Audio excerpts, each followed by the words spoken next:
Thank you, Mr. Speaker. I rise to ask question number 22, standing in my name, of the Honourable Minister of Social Development. There are a large number of complaints from elderly and ailing constituents whose family members are unable to access public assistance for their loved ones. They say that when they address their request to the Social Welfare Department, they are often instructed to see their area representatives, and that they are subsequently unsuccessful because they are known to the area representatives as supporters of the opposition New Democratic Party. In light of these complaints, would the Honourable Minister please state, A, whether it is a policy of the Social Welfare Department to instruct Vincentians to see constituency representatives before they can be considered for public assistance? B, if the answer is in the affirmative, please state why. C, if support of the Unity Labour Party is a condition for receiving public assistance, and D, whether it is true that even citizens with letters of recommendation from medical doctors are turned down due to their political affiliation with the opposition New Democratic Party. Honourable Minister of Social Development. Mr. Speaker, honourable members,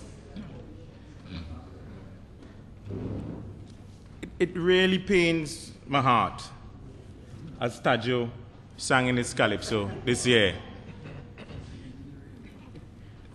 or Susie in the Rain, to answer this question.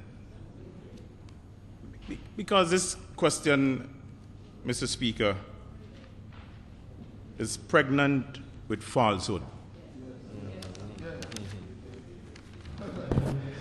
Mr. Speaker,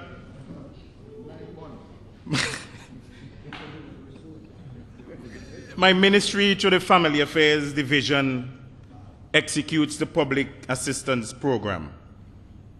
Guided by the Public Assistance Act, Chapter 321 of the revised edition of the Laws of St. Vincent and the Grenadines, 1990. According to the Act, persons wishing to access public assistance have to forward their request to the Public Assistance Board via the Public Assistance Board members for their respective constituency. These requests are then processed by the Family Affairs Division. It is neither the policy nor practice of the ministry nor the Family Affairs Division to instruct anyone seeking public assistance to see their constituency representatives before they can be considered.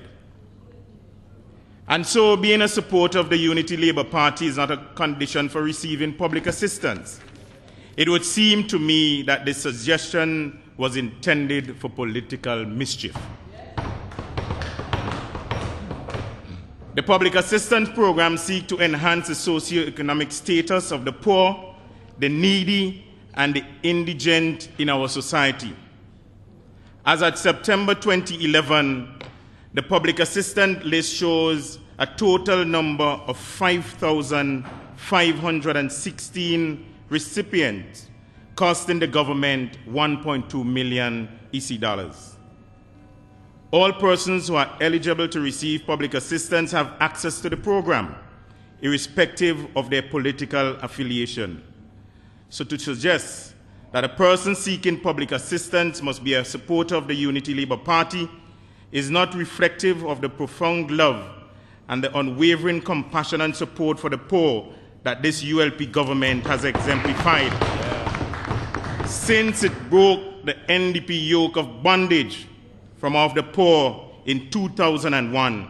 And since then, this Unity Labour Party government gave them an increase, gave increases after increases in public assistance. To date, persons are receiving $200 and some $220. So I guess probably that's why a lot of persons want to get on. Because some people feel that the public assistance is a free-for-all and also an old age pension. But it is not so. It's for the needy. Mr. Speaker, honourable members, in response to Part D of the question as follows, I am not aware that citizens with letters of recommendations from medical doctors are turned down due to their political affiliation with the opposition NDP. Further, I have been advised by the Director of the Family Affairs Division that due diligence is given to every request made for public assistance according to the requirements and conditions of the Act, and that there are no strings attached to this process. Mr. Speaker, honorable members, my government and the ministry continues to serve the people of St. Vincent and the Grenadines with dignity, pride, equity, and fairness, irrespective of their political affiliation. Mr. Speaker, I have given several persons, not only in the constituency of South Windward, but throughout St. Vincent and the Grenadines, who would come to the ministry from time to time, book bags and books and so on. I've never put that on television, Mr. Speaker. But these are all parts of what we do as public officials in assisting to help the poor and the needy of this country. Much obliged, Mr. Speaker. Supplementary. Notwithstanding the cheap shots, Mr. Speaker,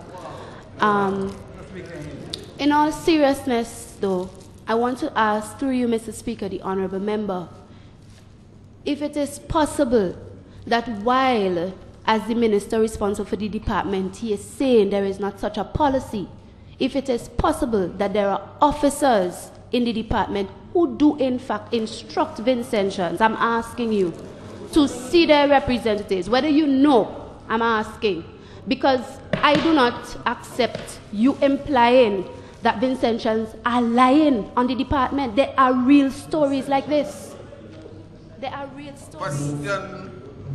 Mr. Speaker, I am not aware of that. And if that is brought to my attention, those persons would be dealt with. Thank you. Honourable members.